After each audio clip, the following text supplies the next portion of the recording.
You guys, it's your girl Ida Ray. Welcome back to my channel. Today I am doing a plan with me inside of my happy planner. I decided to do a Halloween theme for the month of October. I didn't like the way it turned out. You guys let me know what you think towards the end, but I'm gonna go ahead and let you guys enjoy this.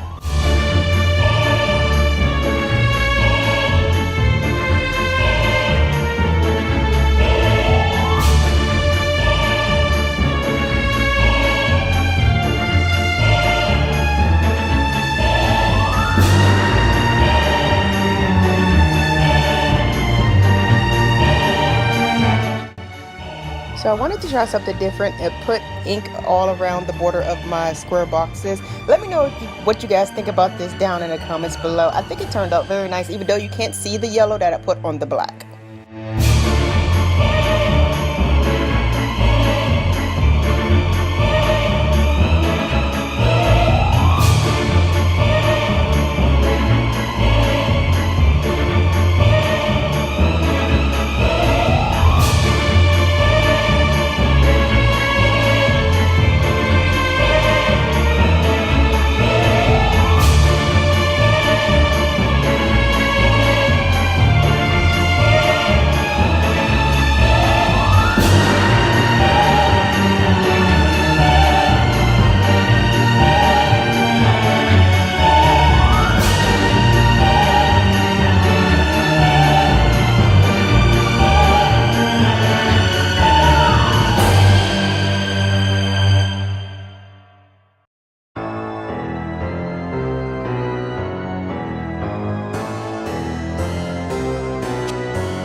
After I put my pages back inside of my happy planner, I decided like this little black area was a little too boring, so I added some more stickers to this. I think like I made it too busy, and I'm used to things just being simple and everything's so busy for this layout. But let me know what you guys think in the comments below. But I want to thank you all for watching. If you haven't already, hit that subscribe button if you like these type of videos. Also, if you like this video, give it a thumbs up, and I'll see you guys in my next video. Thanks for watching.